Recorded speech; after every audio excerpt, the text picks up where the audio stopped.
ॐ वसुदेवसुतं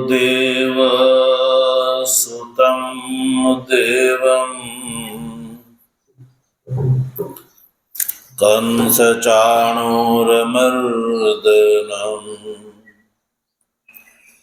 देवकी परमानन्दम्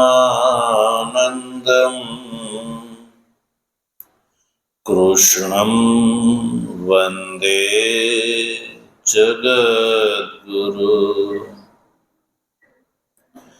मूकं करोति वाचालं पङ्गुं लङ्घयते गिरिं यत्कृपातमहं वन्दे परमानन्दमाधवम्। शङ्करं शङ्कराचार्यं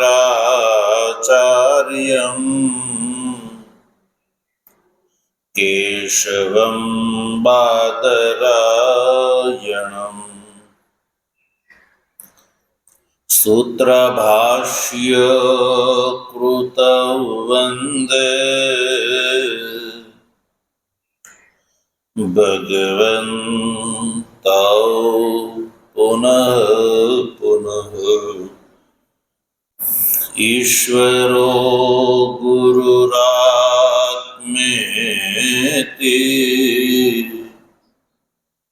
मूर्तिभेद विभागिने व्योमवद्व्याप्तदेहाय दक्षिणामूर्तये नमः। ॐ शान्ति शान्ति शान्ति।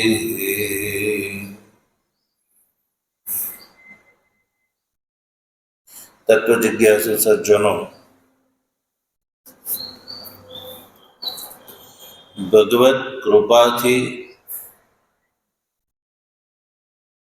श्रीमद् भगवद गीताना शांकर भाष्य सहित विचार क्रमानुसार ज्ञान कर्म संन्यास योग नामक चतुर्थ अध्यायना 10મા શ્લોકનો આપણે ગઈકાલે વિચાર કર્યો। આ શ્લોકમાં ભગવાન શ્રી કૃષ્ણએ અર્જુનને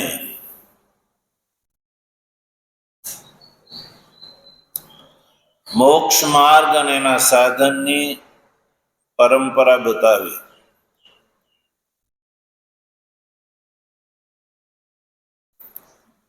અને આ જે મોક્ષ માર્ગ છે એ અત્યારે પ્રવૃત્ત થયો છે એવું નહીં, પણ અર્જુન આ પહેલા પણ અનેક મહાપુરુષો જે છે કે જેનો રાગ ભય અને ક્રોધ ચાલ્યો ગયો છે, પછી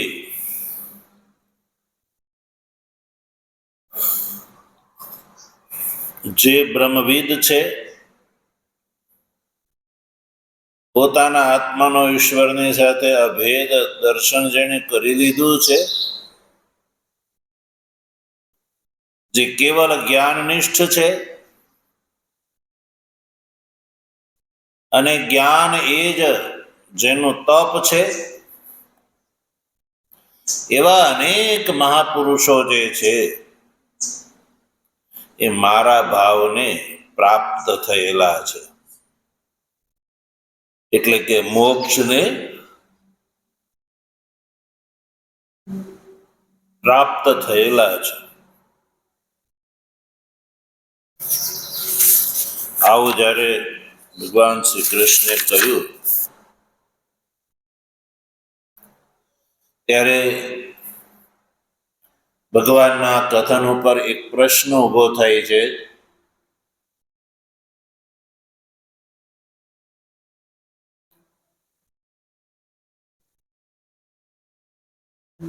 પ્રશ્ન એ છે કે ભગવાન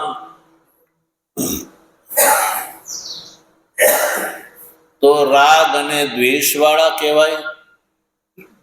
ભગવાન રાગ દ્વેષ વાળા કહેવાય?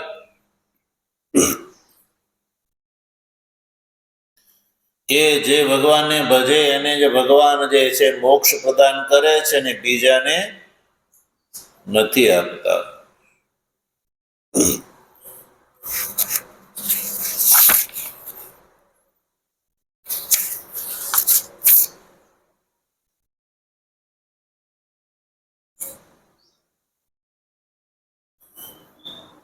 જો તવ તર્હિ રાગ દ્વેષૌ સ્તઃ येन केभ्यश्चिद् एव आत्मभावं प्रयच्छसि न सर्वेभ्यः इति. તો ભગવાનના આ કથન ઉપર એક પ્રશ્ન ઉભો થયો કે ભગવાન તો તમે રાગ અને દ્વેષ વાળા કહેવાઓ? તમે રાગ અને દ્વેષ વાળા કહેવાઓ કેમ? કારણ કે જે તમારે આશ્રિત છે એને તો તમે આત્મભાવ પ્રદાન કરો છો, પોતાનો મોક્ષ પ્રદાન કરો છો. બધાને મોક્ષ પ્રદાન કરતા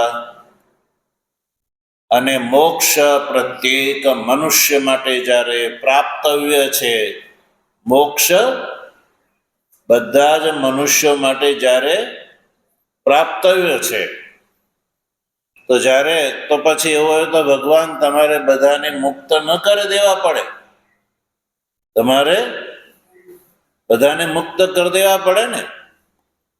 બધાને પોતાનો જો આત્મભાવ છે, મોક્ષ છે એ પ્રદાન કરવો પડે ને. કેમ કેવળ કોઈને તમે આત્મભાવ પ્રદાન કરો છો, બધાને આપતા નથી, એટલે તમે રાગ અને દ્વેષ વાળા કહેવાઓ? સજ્જનો, જેમ કોઈને 5 છોકરા હોય તો પિતા પોતાની જે સંપત્તિ છે એમાંથી 1-2 છોકરાને આપે ને બીજાને ન આપે, તો એ પિતા કેવા કહેવાય ભાઈ? છોકરાઓ પ્રત્યે રાગ અને દ્વેષ વાળા કહેવાય કે નહીં કહેવાય? કે જેના પ્રત્યે રાગ છે એને તો પોતાની સંપત્તિ આપી, જેના પ્રત્યે દ્વેષ છે એને ન આપી.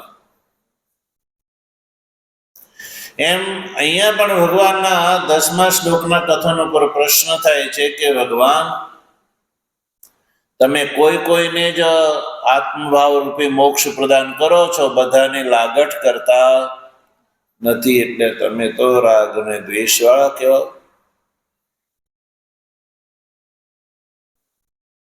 હવે જો ઈશ્વર બધાને જો મોક્ષ પ્રદાન કરી દે, ઈશ્વર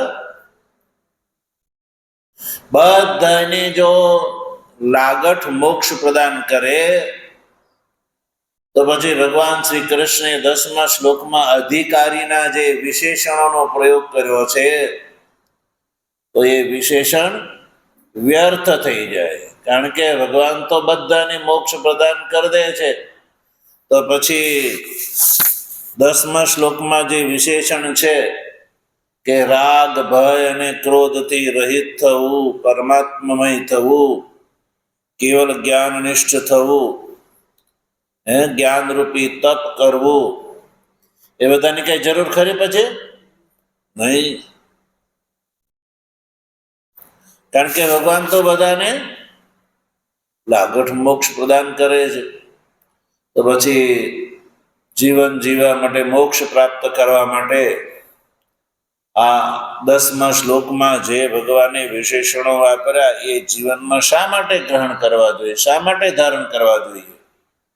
ભગવાન તો આ લક્ષણો વગર પણ મોક્ષ પ્રદાન કરી દેવાના છે. એટલે જો ભગવાન બધા ભૂતોને મોક્ષ પ્રદાન કરી દે તો આ જે 10મા શ્લોકમાં જે અધિકારીના વિશેષણોનો પ્રયોગ કર્યો છે એ વિશેષણો વ્યર્થ થઈ જાય. અને કોઈને યદિ તો કેભ્યશ્ચિદ એવ મોક્ષમ પ્રયચ્છત, કોઈને જે મોક્ષ પ્રદાન કરે છે તો તર્હિ તસ્ય રાગાદિમત્વાદ અનિશ્વરત્વ આપત્તિ. તો પછી ભગવાન રાગાદિ ના કારણે અનિશ્વરત્વની આપત્તિ તમારી અંદર આવશે. તમે ઈશ્વર નહીં કહેવાઓ પણ અનિશ્વર કહેવાઈ જશે. તમારી અંદર અનિશ્વરત્વની આપત્તિ આવશે. જો એ શંકા કરે છે. તર્હિ તવ રાગ દ્વેષૌસ્તઃ યેન કેભ્યશ્ચ દેવાત્મ ભાવમ પ્રયચ્છસી ન સર્વેભ્યઃ ઇતિ. શંકા છે સજ્જન.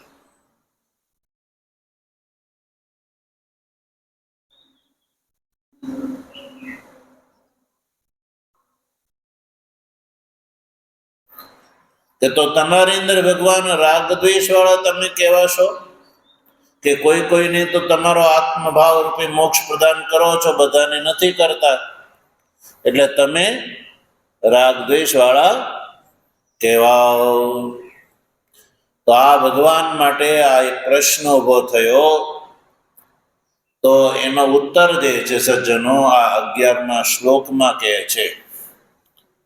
ભગવાન આ પ્રશ્નનો ઉત્તર આપે છે. માનો, કારણ કે આ પ્રશ્ન આમ જનમાનસમાં હોય જ છે. આમ જનમાનસમાં આ પ્રશ્ન હોય છે. ભગવાન તો જુઓ ને અમારી સામું જોતા નથી. તો જો એનો સમાધાન આ 11મા શ્લોકમાં ભગવાન શ્રી કૃષ્ણ આપે છે. જો તો આપણે એનું ઉચ્ચારણ કરીશું 11મા શ્લોકનું. યે યથા મામ પ્રપદ્યન્તે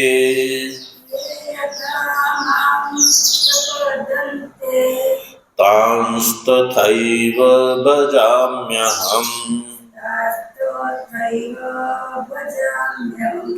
તાંસ્તથૈવ ભજામ્યહં. મમ વર્ત્માનુવર્તન્તે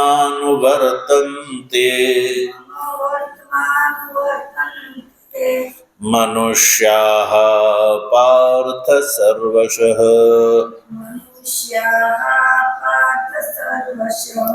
યે યથા મામ પ્રપદ્યન્તે તાંસ્તથૈવ ભજામ્યહં. મમ વર્ત્માનુવર્તન્તે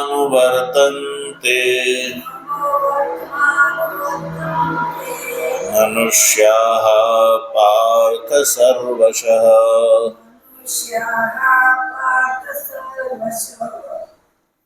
તો શ્લોકનું ઉચ્ચારણ કર્યું સજ્જનો. હવે આપણે સંધિ વિગ્રહ કરીએ.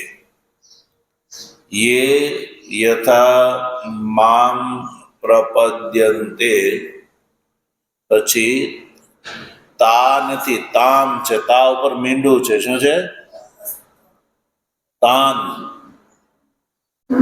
તાન તથૈવ ભજામિ અહમ. મમ વર્ત્મા અનુવર્તન્તે મનુષ્યાઃ પાર્થ સર્વશઃ. આવું ભગવાને કીધું.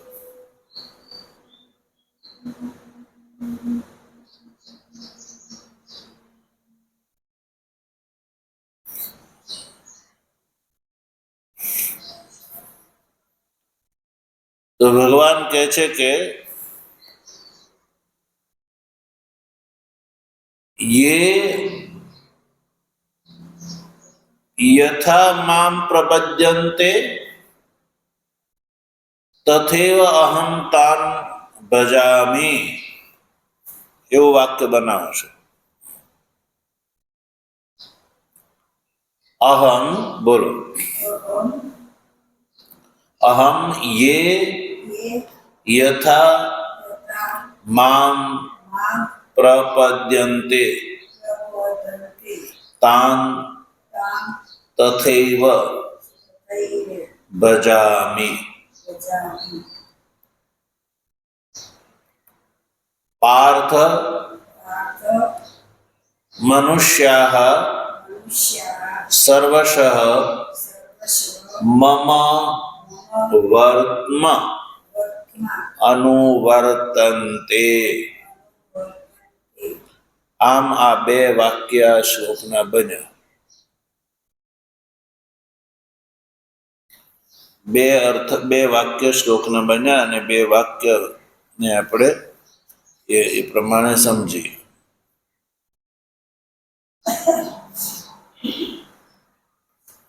જો ભાષ્યનો ઉચ્ચારણ કરીએ, યે યથા, એ બંને પદ છે એ મૂળ શ્લોકના છે. એટલે કે યેન પ્રકારેણ યેન પ્રયોજનેન યત ફલાર્થિતયા મામ પ્રપદ્યન્તે. મામ પ્રપદ્યન્તે એ મૂળ શ્લોકનું પદ છે. તાન તથૈવ, તાન તથૈવ એ બે પદ પણ મૂળ શ્લોકના પદ છે. તત્ફલ પ્રદાનેન યા તત્ફલદાનેન ભજામિ. ભજામિ એ પદ છે એ મૂળ શ્લોકનું પદ છે. અનુગૃહણામિ. અહમ, અહમ એ પદ એ મૂળ શ્લોકનું પદ છે. ઇતિ એતત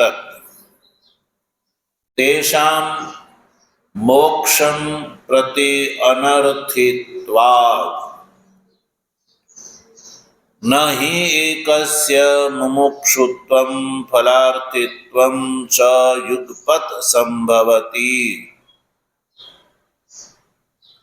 અતઃ યે ફલાર્થિનઃ તાન ફલપ્રદાનેન યે યથોક્તકારિણઃ તુ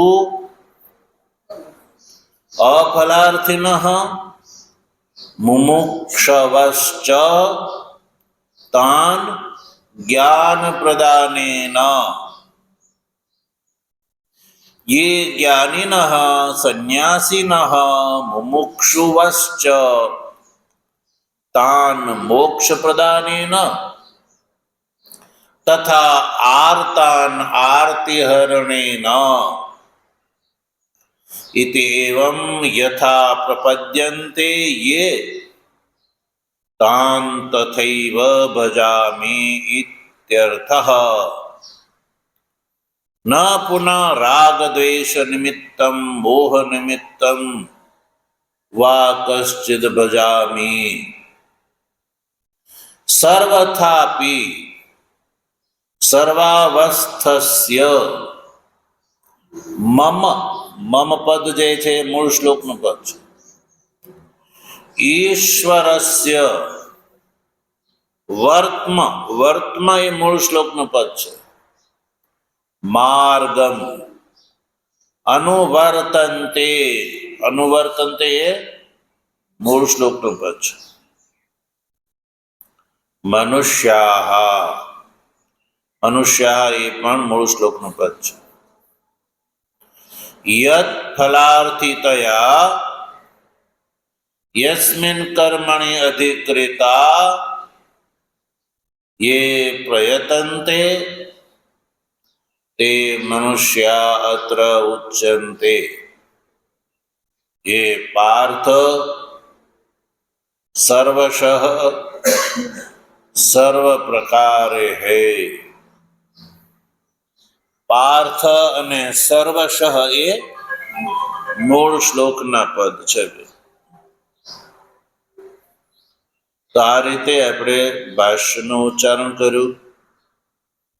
ભાષ્યમાં મૂળ શ્લોકોના જે પદ છે એ જ્યાં જ્યાં જે વાક્યમાં જે રીતે આવ્યા છે એ પણ બતાડી દીધું. તો હવે આપણે ભાષ્યનો જે ભાવાર્થ છે એ આપણે જોઈએ.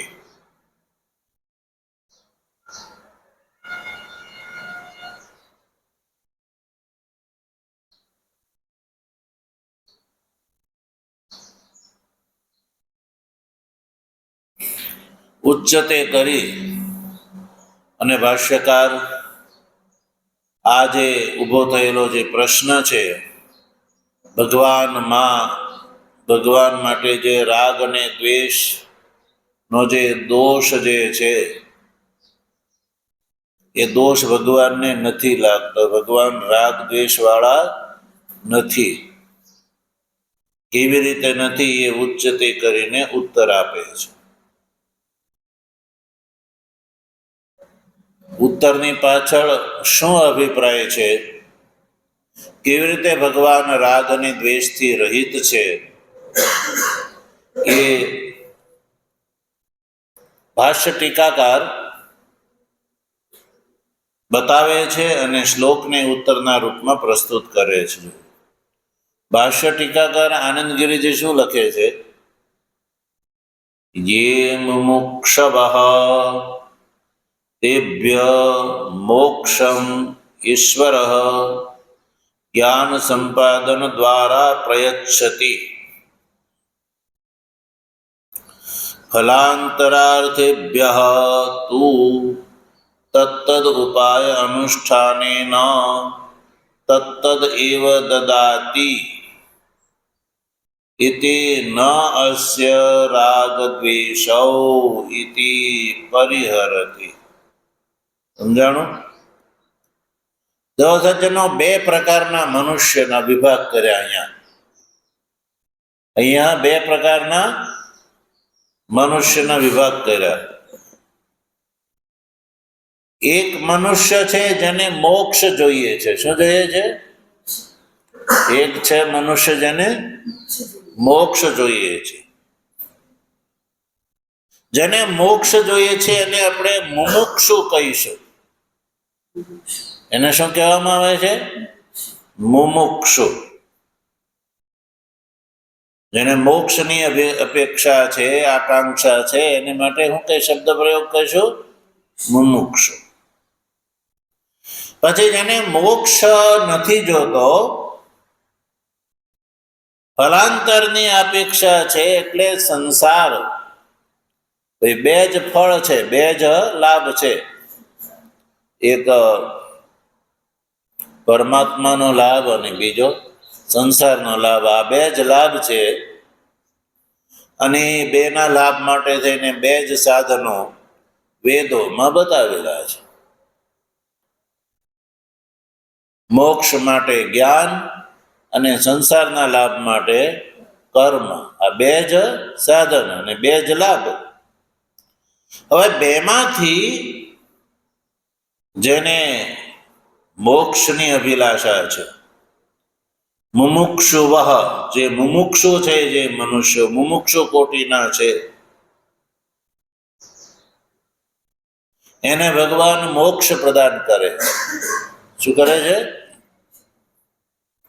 જે મુમુક્ષુ છે એને ઈશ્વર શું પ્રદાન કરે છે? મોક્ષ પ્રદાન કરે છે. તો પછી અહીંયા પાછો પ્રશ્ન ઉભો થાય કે મુમુક્ષુને મોક્ષ પ્રદાન કરી દે છે, કોઈ કર્યા વગર મોક્ષ પ્રદાન કરી દે છે, યા મુમુક્ષુને કઈ કરવું પડે છે? તો મુમુક્ષુએ જ્ઞાનનું સંપાદન કરવું પડે છે. ક્યારે મોક્ષ પ્રદાન કરે છે ભગવાન? જો મુમુક્ષુ જ્ઞાન સંપાદન કરે તો, અન્યથા નહીં. મુમુક્ષુ જ્ઞાન સંપાદન કરે તો જ્ઞાન સંપાદન દ્વારા મોક્ષ રૂપી જે જ્ઞાનનું ફળ છે એ કોણ પ્રદાન કરે છે? મુમુક્ષુને ઈશ્વર પ્રદાન કરે છે. કોણ? ઈશ્વર પ્રદાન કરે છે. પછી ફલાંતરાર્થી જે છે, જે મનુષ્યોને મોક્ષ નથી જોતો પણ સંસારરૂપી ફળની અપેક્ષા છે, તો એને જે ફળ છે, હવે સંસારનું ફળ જે છે એક નથી, સંસારનું ફળ એક નથી.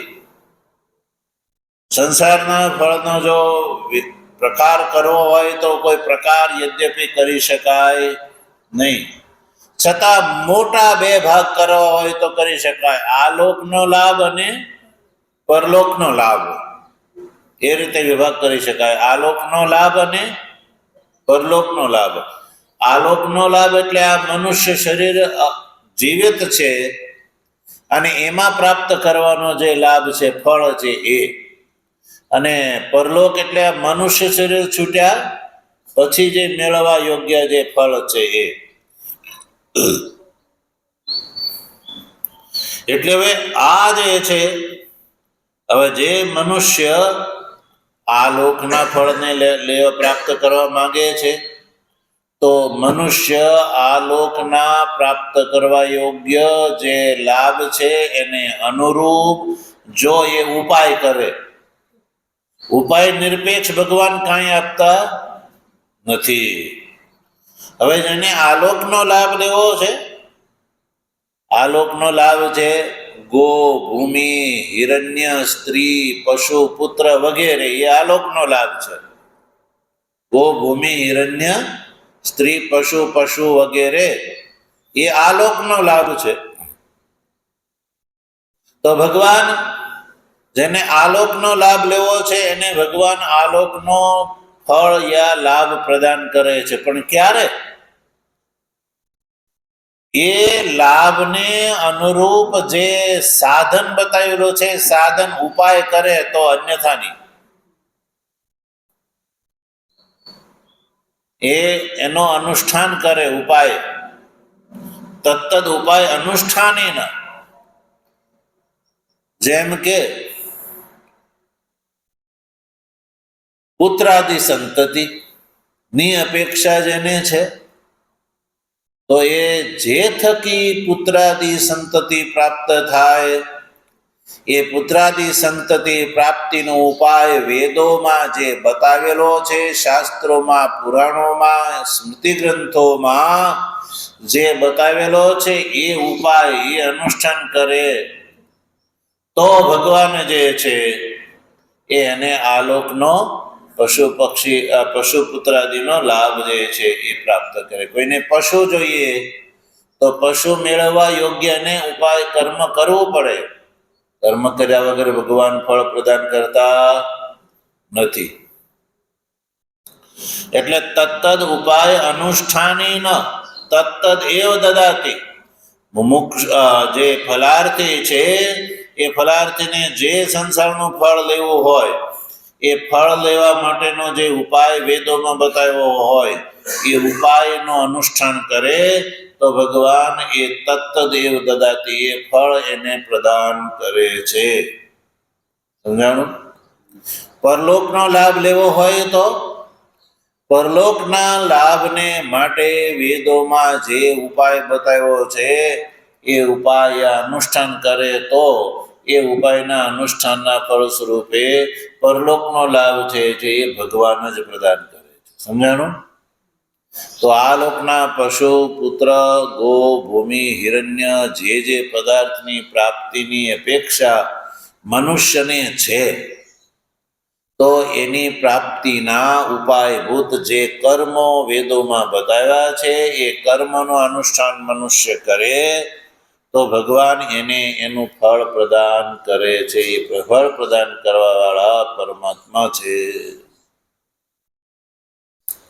એટલે સજ્જનો, સાધન નિરપેક્ષ ભગવાન કઈ આપતા હોત ને, સાધન નિરપેક્ષ, તો ભગવાનની અંદર રાગ દ્વેષ આવે. ચાલો સાધન વગર ભગવાનને મોક્ષ વેચી રહ્યા છે, લઈ જાઓ. તો મોક્ષ વેચતા હતા ને બધા મનુષ્યો આવ્યા, ભગવાનને જેના ચહેરા હારા લાગે એને પણ બીજા ન આપ્યા, એવું આ નથી. સાધન સાપેક્ષ ભગવાન ફળ આપે છે, સાધન નિરપેક્ષ નથી આપતા. મનુષ્યને જે ફળ લેવો છે, ચાહે મોક્ષ લેવો છે યા સંસારના ભોગ લેવા છે, તો મોક્ષ પ્રાપ્ત કરવો હોય તો મોક્ષનું સાધન જ્ઞાન જે છે એ મનુષ્ય પ્રાપ્ત કરવું પડે. તો જ્ઞાનના ફળ સ્વરૂપે મોક્ષ પ્રદાન કરવા વાળા એ જ પરમાત્મા છે.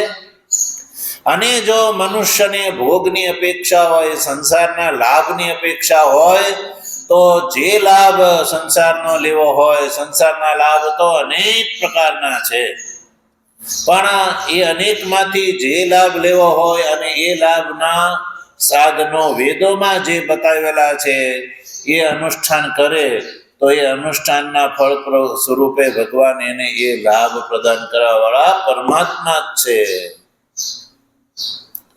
એટલે સજ્જનો, સાધન નિરપેક્ષ ભગવાન કઈ આપતા, સાધનની અપેક્ષા એ આપે છે સજ્જનો. એટલે મોક્ષ પ્રાપ્ત કરવો હોય જે મુમુક્ષુને, તો એને જ્ઞાન સંપાદન કરવું પડે. અને જો સંસારનો લાભ લેવો હોય, સંસારમાં આલોક અને પરલોકનો લાભ લેવો હોય, તો આલોક અને પરલોકના લાભના માટે જે વેદોમાં જે યાગાદી કર્મો બતાવેલા છે, જે તે લાભ માટે એ કર્મનું અનુષ્ઠાન મનુષ્ય કરવું પડે, તો જ ભગવાન એ કર્મ ઉપાયના ફળ સ્વરૂપે ભગવાન લાભ પ્રદાન કરે છે. એમનેમ કોઈને આપતા નથી. એટલે ભગવાનની અંદર કોઈ રાગ દ્વેષ દોષ આવતો નથી સજ્જનો. એટલે ભાષ્ય ટીકાકાર સ્પષ્ટ કરે છે ઉત્તર દેતા પહેલા કે યે મુમુક્ષુવઃ તેભ્ય મોક્ષમ ઈશ્વર જ્ઞાન સંપાદન દ્વારા પ્રયચ્છતિ, ફલાંતરાર્થેભ્યઃ તો તત્તદ ઉપાય અનુષ્ઠાનેન તત્તદ એવ દદાતિ ઇતિ ન અસ્ય રાગ દ્વેષો ઇતિ પરિહરતિ. જે જે ફળ જોતું હોય એ ફળની પ્રાપ્તિમાં નિમિત્ત સાધનનું અનુષ્ઠાન અવશ્ય મનુષ્યએ કરવું પડે છે. અને એ વાત તો બિલકુલ સીધી સાદી છે. અહીંયાથી 50 કિલોમીટર દૂર જવું હોય, 50 કિલોમીટર જે દૂર જવું હોય, તો એ દૂર 50 કિલોમીટર પછીનો જે દેશ છે, જગ્યા છે, એનો લાભ આપણે ક્યારે મળે? અહીંયાથી આપણે 50 કિલોમીટર દૂરનો લાભ લેવો છે, એ જગ્યાએ જવો છે, તો એ લાભ લેવા માટેનું સાધન શું? ગતિ. શું છે? ગતિ છે. હવે તમે આખરે ચાલીને જાઓ યા કોઈ સાધનમાં બેસીને જાઓ, તો એ નિમિત્તક જે લાભ લેવો છે એ લાભની પ્રાપ્તિનો જે સાધન હોય એ પ્રયોગ કરવો પડે, તો જ એ ફળ પ્રાપ્ત થાય, અન્યથા નહીં. એટલે સાધન નિરપેક્ષ ભગવાન કઈ નથી આપતા, સાધન સાપેક્ષ ભગવાન ફળ આપે છે. એટલે ભગવાનને કોઈ પ્રત્યે રાગ દ્વેષ નથી. જેનું જેવું પાત્ર હોય ને એ પ્રમાણે ભગવાન આપે છે સજ્જનો. એટલે એવો ઉત્તર આ શ્લોકમાં આપી રહ્યા છે. શ્લોકનો જે છે વિશેષ અર્થ જે ભગવાનની કૃપા હશે તો એને આપણે આગળ કરીશું, પણ આ મુખ્ય મોટો જે અર્થ છે એ આપણે બતાવી દીધો ભાષ્ય ટીકા. ઓમ વસુદેવ સુતં દેવં કંસ ચાણૂરમર્દનમ દેવકી પરમાનંદમ કૃષ્ણં વંદે જગદ્ગુરુ મૂકં કરોતિ વાચાલં પંગું લંઘયતે ગિરિં યત્કૃપાતમહં વંદે પરમાનંદમાધવં શંકરં શંકરાચાર્યં केशवं बादरायणं सूत्रभाष्य कृतौ वन्दे भगवन्तौ पुनः पुनः। ईश्वरो गुरुरात्मेति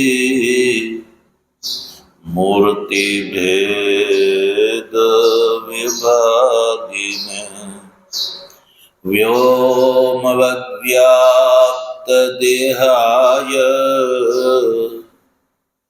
दक्षिणामूर्तये नमः। ओम शांति शांति शांति।